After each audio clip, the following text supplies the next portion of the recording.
Sentir en lo profundo de mi ser la necesidad de hablar sobre la vuelta de Micael es, más que un impulso cierto, una obligación humana, a la que abrazo con toda pasión. A veces quisiera tener más tiempo físico para dedicarle a esta bella y atrapante tarea, pero las necesidades materiales de esta tercera dimensión me empujan por senderos inciertos, obligándome muchas veces a llevar a cabo tareas que distraen mi hacer diario de este verdadero y noble rumbo al cual elegí en mi mundo superior. Pero vayamos avanzando en este espinoso pero trascendental tema. Una pregunta trascendental es: ¿cómo vuelve Micael a la vida que hoy conocemos como nuestra? La idea es mostrarlo como un maestro iniciado que comienza a juntar sus ovejas para alimentarlas de la verdad espiritual. Un rotundo no a estas dos preguntas. Este maravilloso ser dejó muy útiles enseñanzas cuando convivió con nosotros en esta dimensión. Nos propuso bucear en nuestro interior en busca de las respuestas a los interrogantes vitales que se presentan cuando abandonamos la rutina materialista y comenzamos el arduo sendero del conocimiento. Solamente indicó caminos, pero fue claro y contundente en ese punto. La verdad está en nosotros mismos. Sus palabras fueron categóricas e irrefutables. El espíritu de verdad mora en vosotros. ¿Y de qué se trata esto del espíritu de verdad? Maravillosamente, es el botón de acceso a la gran verdad universal, esa que tanto buscamos pero se torna difícil de encontrar, porque la intención es encontrarla fuera de nosotros, en palabras dichas o escritas por otros a quienes consideramos maestros. Micael nos indicó que somos nosotros nuestros propios guías. No necesitamos de nadie para encontrar nuestro camino en esta y otras vidas. Estamos conectados directamente con la verdad universal, esa fuente de la que podemos beber hasta saciarnos de sabiduría y conocimientos. Pero la ambición de poder de unos pocos desvirtuó su enseñanza, al punto de transformarlo en un Dios, un ser sobrenatural, al que solo se puede acceder con la colaboración desinteresada de quienes se hacen llamar sacerdotes. Y se creó un culto, una forma de rendir homenaje a tanto sacrificio por parte de este extraordinario hombre. Sí, solamente un hombre, como él mismo se definía. Se lo conoce como el Hijo del Hombre, y así se lo tendría que definir. Un simple y enorme ser humano, tan sencillo en su actitud de vida, que permite que sus enseñanzas puedan ser entendidas por cualquiera, pero indicadas mediante códigos herméticos y palabras difíciles de comprender, encerradas en parábolas pretenciosas, se pierden en un mar de preconceptos difícil de navegar para quien desea encontrar en ellas una verdad que lo libere. Llevó a cabo prodigios que podríamos insertar en el terreno de la magia, algunos de ellos inmersos en el dilema de la incredibilidad, pero ciertamente probados. Pero este maravilloso personaje no se cansaba de decir: el verdadero milagro es que ustedes todavía crean en los milagros, porque también dejó como enseñanza la posibilidad de realizarlos, a esos prodigios mal llamados milagros desde ya, con la misma eficacia que él mismo puso al llevarlos a cabo. En pocas palabras, cualquiera de nosotros puede realizar esos prodigios y no necesariamente convertirnos en un Dios. Transcurrieron 2000 años terrestres desde la difundida desaparición física de Micael. La pregunta natural que surge es: ¿por qué esperar tanto para traer el conocimiento? ¿Por qué perder tantas vidas en luchas fratricidas por asuntos religiosos? La respuesta suena clara y contundente: porque no era el momento. El fruto se cosecha cuando está a punto, ni antes ni después. Enfrentarse al poder de la religión costó vidas, pero también despertó conciencias. Hoy día, los medios de comunicación son tan poderosos que en cuestión de minutos el mundo entero se informa de cualquier hecho acontecido. Debieron pasar siglos antes que la humanidad estuviera preparada para recibir a este maravilloso maestro, que por supuesto niega que lo llamen de tal forma y con este término, pero que lo es, más que evidentemente lo es, un gran maestro. La credibilidad en las religiones ha entrado en crisis y eso apura los tiempos. Está llegando la hora de dar el salto cuántico hacia la nueva dimensión y para que eso ocurra necesitamos que los maestros nos indiquen el rumbo a seguir. Claro que no todos los seres humanos están en ese camino. Tampoco a quienes se encuentran en él se los puede llamar elegidos. Es una cuestión de elección.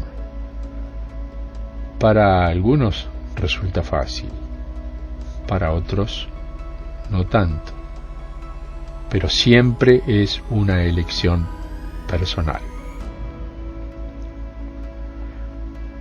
¿Cómo describir algo que excede a las palabras habladas?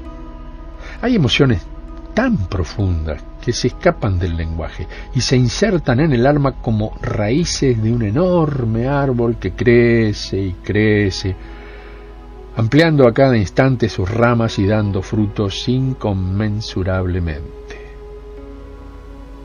Micael es un intocable para esta sociedad pacata y poco amiga de nuevas opciones. Decir que uno habla con él como quien hablara con un amigo presente es entrar en un terreno verdaderamente espinoso, como la corona que ubicaron en su cabeza al momento de la crucifixión. No cabe en los intelectos actuales la posibilidad de romper con esa monotonía de ideas y ampliar el espectro con nuevas y apasionantes posibilidades. Lo cierto es que depende de cada uno. Ir más allá de los límites de la visión humana, producto de la luz visible, es una elección decidida por quienes intentan avanzar un paso adelante, generando nuevas opciones para ver y entender esto que conocemos como vida. Uno de los pilares fundamentales de la creencia mística es la eternidad espiritual y la soñada posibilidad de retorno a la vida terrenal de aquellos seres que fueron determinantes como pilares creadores de casi todas las religiones. La fe de los creyentes se apoya de lleno en esa posibilidad, en esa probabilidad. Micael ha sido venerado por más de 2000 años y su regreso a la vida terrenal ha sido anunciado como un hecho a ocurrir indefectiblemente en estos tiempos eráticos. ¿Es el deseo profundo que la fe moviliza suficientemente fuerte como para generar la materialización de un ser divino o simplemente es una expresión apoyada en la necesidad de sentirse protegido por su fuerza espiritual. Movimientos religiosos que abarcan desde instituciones mundiales como la Iglesia Católica hasta sectas minoritarias anuncian su llegada, o mejor dicho, su reencarnación en este presente cuasi apocalíptico, según expresan sus sacerdotes y representantes espirituales. Es menester analizar cómo sería la llegada de un personaje de semejante valía para la humanidad como lo es el denominado Jesucristo. La imaginación puede ser muy fértil al momento de intentar explicar las posibles formas respecto a la llegada planetaria de este magnífico personaje, pero hay una posibilidad que no tiene tanta prensa, pero resulta tal vez la más creíble al momento de materializar un deseo tan profundo por parte de tanta gente, y se fundamenta en el origen extraterrestre del considerado Hijo de Dios. Muchos creyentes lo ubican dentro de una nave espacial y al mando de un verdadero operativo de rescate destinado al control y salvaguarda planetaria frente a las preanunciadas turbulencias que se prevén para el futuro cercano. Pero, ¿qué podemos decir de la presencia espiritual de Micael? La chispa divina, ubicada en el chakra plexo solar, es considerada la representación absoluta de Dios instalado en el cuerpo físico de quienes creen en esa forma de manifestar la presencia celestial. Esta creencia de incorporar espiritualmente a Micael es aceptada por algunos, pero minimizada por otros. Los primeros alegan que en la palabra dicha por el maestro está la evidencia absoluta de su incorporación con quienes lo reconocen o en quienes lo reconocen como su maestro y guía. Él hablaba del espíritu de verdad siempre, cuando intentaba verbalizar sobre su presencia en aquellos que desde la fe tomaran la iniciativa de creer y crear en él. De hecho, la misa católica indica, mediante el ofrecimiento de la hostia en el sacramento de la comunión, el arribo a quien la acepta del espíritu crístico ofrecido en dicha ceremonia religiosa. Si no comprendemos y asumimos, aceptando íntimamente que el espíritu crístico representado físicamente por Micael es eso, una esencia espiritual de enorme poder cuando es aceptada por quienes deciden tomar el camino que Micael siguió, entonces esa enorme, inconmensurable fuerza queda ceñida a las reducidas posibilidades del simple y mortal humano, que ve en sus limitaciones autocreadas la imposibilidad de asumir que es un Cristo en potencia. Por supuesto que la Iglesia contribuyó a crear esa disminución en cuanto a las reales capacidades del ser humano. Empequeñecer la imagen humana frente a un Dios fue su gran logro, obligando al constante perdón por los pecados cometidos y, por supuesto, al eterno agradecimiento a Micael en la imagen de Jesús por su sacrificio, cuyo logro fue la elevación espiritual de la humanidad. La pregunta es, ¿por qué falló? El mismísimo Maestro no lo era antes de asumir su carácter crístico, pero el hecho de ser un simple mortal no le impidió asumir esa misión de amor que nos dejó como legado. Él hablaba del Padre, afirmando que era el Padre de todos nosotros, no el suyo particularmente. Sí, hilamos fino, se refería quizás a esa infinita energía que mueve el universo conocido y nos indica el camino hacia los multiversos, las variadas posibilidades de vida simultánea que poseemos y que desconocemos cuando solamente aceptamos la realidad visible. Si nos hablan de las invisibles, anteponemos un manto opaco de dudas y contradicciones que cierran definitivamente la posibilidad de poder ver más allá de los ojos humanos. Se habla de la glándula pineal como una puerta a ese más allá, pero no muchos conciben la posibilidad de habilitar esa puerta. ¿Está la humanidad demasiado ocupada atendiendo las requisitorias de los poderosos para intentar el viaje interior? Y así repetimos una y otra vez el paradigma de la reencarnación, siempre sujetos a las vicisitudes costumbristas del momento.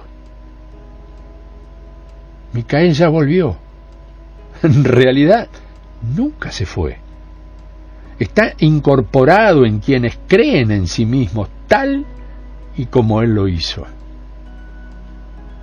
Cristalizar esa enorme verdad nos hará absolutamente libres.